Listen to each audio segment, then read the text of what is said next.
Hi everyone, welcome back to BS Rambles. We got some very exciting news today because there is another badass Warcraft hero coming to Heroes of the Storm in Mal'Ganis. His model looks awesome and so does his kit. If you haven't seen the spotlight, I would recommend checking that out right away. He has stuns, a sleep, some damage, some mobility, and some pretty significant options for self-heals between his trait, which is essentially the same as Illidan's, which is pretty on theme for the Dreadlord, and his W, Necrotic Embrace. Both of his ultimates also offer different balances of tankiness and damage, with Carrion Swarm offering some invulnerability, AoE damage and healing, and Dark Conversion as a great single target option that could provide some insane value, including self-heal and damage if you can use it on the right target at the right time, although it will definitely be the less consistent option as it rewards players for taking more risks, since its value will be greater the lower that Mal'Ganis' health is. Also seen in the spotlight was the level 16 talent Blind as a Bat, and this looks so fun and so chaotic. It removes the cooldown and mana on Fell Claws, but you lose all vision for 6 seconds. So you just go on this random 6-second flurry of DPS and CC. For the people with some League of Legends knowledge, Mal'Ganis' Q is basically the same as Riven's Q, a 1-2-3 hit combo with a CC on the third. This is going to make for some interesting plays, and it reminds me of my recent video on carrying and how some heroes are balanced around the skill of the player and the difficulty of their mechanics, because if you have good game sense with Blind as a Bat, you might be able to get some absolutely ridiculous value out of this talent alone while having a silly fun time. I really like the idea of coming out of the fight 6 seconds later and getting this big reveal and seeing what mayhem or lack thereof you caused during your flurry. I guess you would have the hero death indicators as a mark during the flurry to use as a gauge, but that would be about it. But that's all soft details you can see in the spotlight, and the real question that I want to talk about is this. What role will Mal'Ganis have in the Nexus? This is an interesting one because I can tell you with certainty that the developer team's hope is that Mal'Ganis will slip into the role of main tank and avoid the fate of their other recent attempts at main tanks, which slid into the bruiser roles, those heroes being Blaze and Yrel.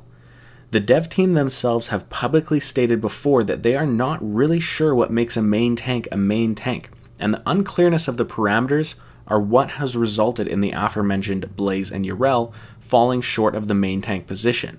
Now, I think they addressed this ambiguity with Mal'Ganis by basically identifying a few major components of main tanks that they knew are essential and giving them to Mal'Ganis in spades, which is why his kit is so intensely busy and has so many overlaps in its utility.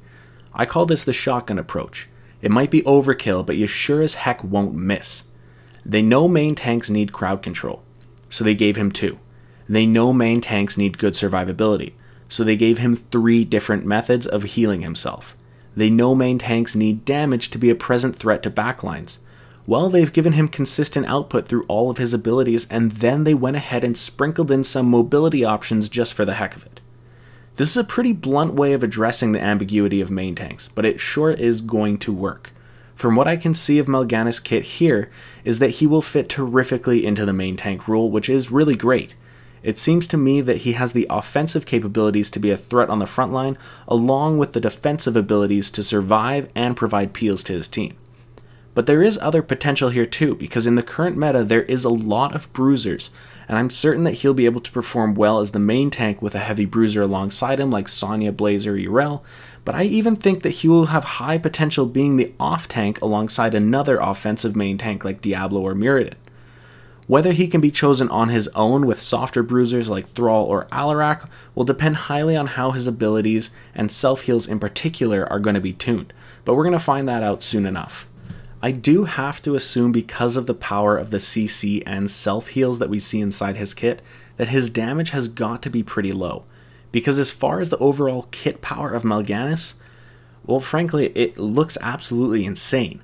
Again, as I mentioned at the start, this is a high health pool hero with 2 consistent options for hard CC, 1 or 2 mobility options based on his ultimate, 3 options for self-heal between his passive, W, and ultimates, and most of all of this works into a kit that is going to provide very consistent output.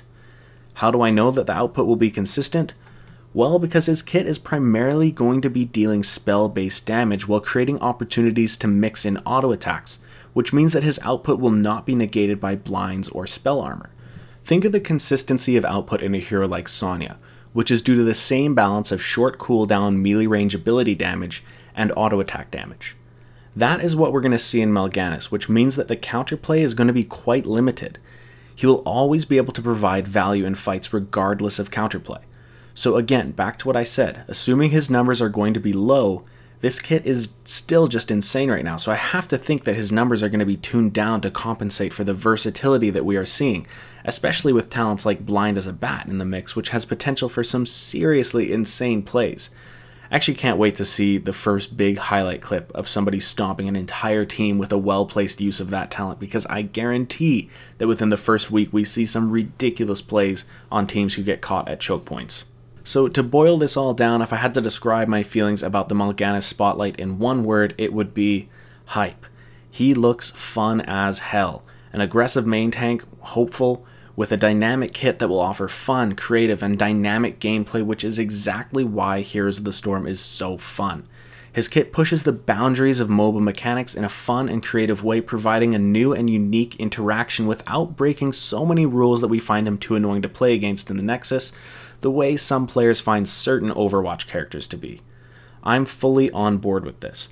I hope you guys are excited as I am. I'm always stoked for Warcraft Heroes, and I think this one is going to be a good one for the game's competitive health as well as fun to play. I'm looking forward to coming to you guys with some PTR coverage of his potential builds and thoughts on his tuning and maybe more details on where he's going to land in the meta. If you enjoyed this video, please consider joining me on stream on Monday and Tuesday nights. The link is in the description and on my homepage. I'll be doing Team League games with viewers later in the evening and stomping some Hero League games earlier on, so please do stop by.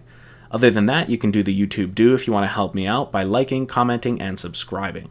Thanks everyone so much for watching, and have a great week.